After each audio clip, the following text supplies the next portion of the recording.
recently, after a long day of back-to-back meetings, I decided to treat myself to some ice cream.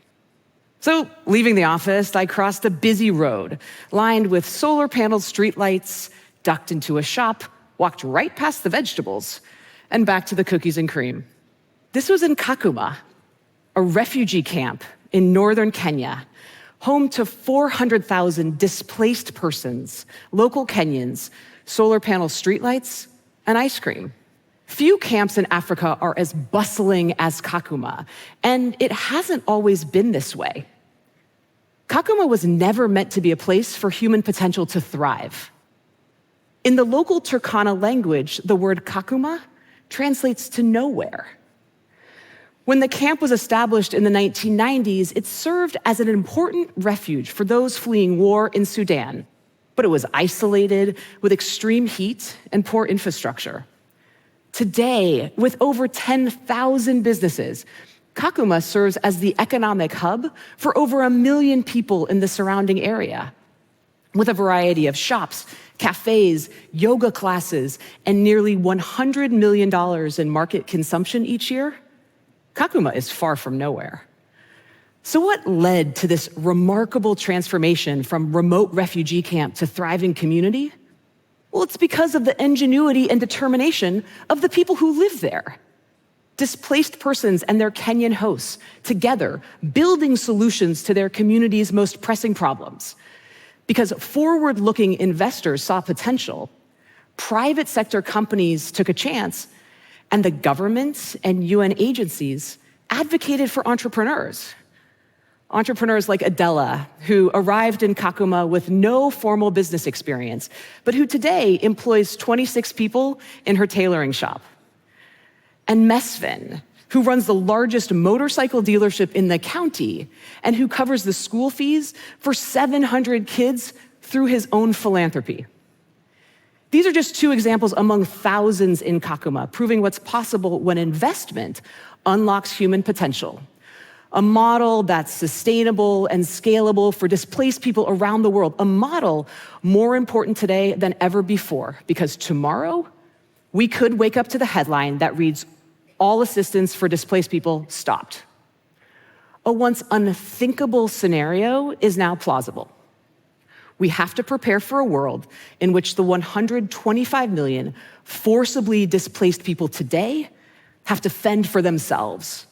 And we're witnessing accelerated crises with wars in Europe and the Middle East, forcing even more people to flee. And climate change is triggering floods in Brazil, fires in California, unlivable conditions across continents. As these trends continue, 1 in 10 of us will be displaced in 25 years. 1 in 10. Each of us is more likely to be displaced than ever before. The time for incremental change is over. We must do things differently. And yes, humanitarian aid remains essential in emergencies and for the most vulnerable. But the widespread system as it is today was never designed with dignity or to be a long-term solution. Bold action requires us to change our perspectives, partners, and policies. For too long, displaced people have been framed as burdens. And that thinking, that narrative, has led to missed opportunities.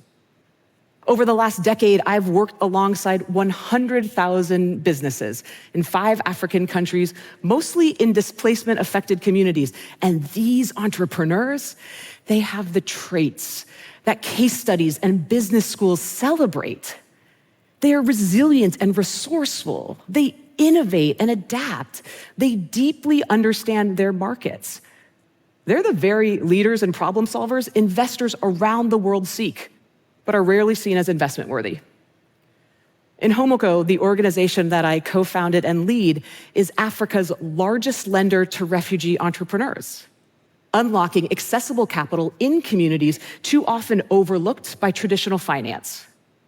We've dispersed 25,000 loans, de-risked by business advising and skills development, and with a 97% repayment rate, we're demonstrating that displaced entrepreneurs are just as investable as any other. And we're part of a growing private sector movement in Kakuma, where already 3 commercial banks operate. The International Finance Corporation has committed $20 million in investments in risk-sharing facilities. And Kenyan entrepreneurs are scaling hotels and supermarkets.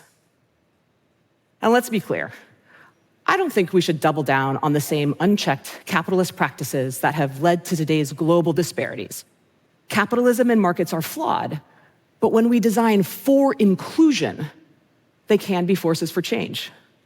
When Uganda allowed refugees to work, the country's GDP increased by nearly $1 billion. Ethiopia reformed its policies, and now thousands of refugees contribute in key sectors like agriculture and manufacturing. When Rwanda, the country where I live, included refugees in its national ID program, they gained access to healthcare, financial services, and are growing an economy. Here's the truth. These examples, these African solutions, are what the rest of the world needs to learn from. These are solutions rooted in a shared experience, in hospitality, in humanity. A few weeks ago, I had dinner with my colleague, Kuku. He was a refugee in Kakuma for nearly 20 years and the first person we hired there. He advised 1,000 businesses in Kakuma's vibrant markets, equipping entrepreneurs with financial skills, growth strategies, and access to capital.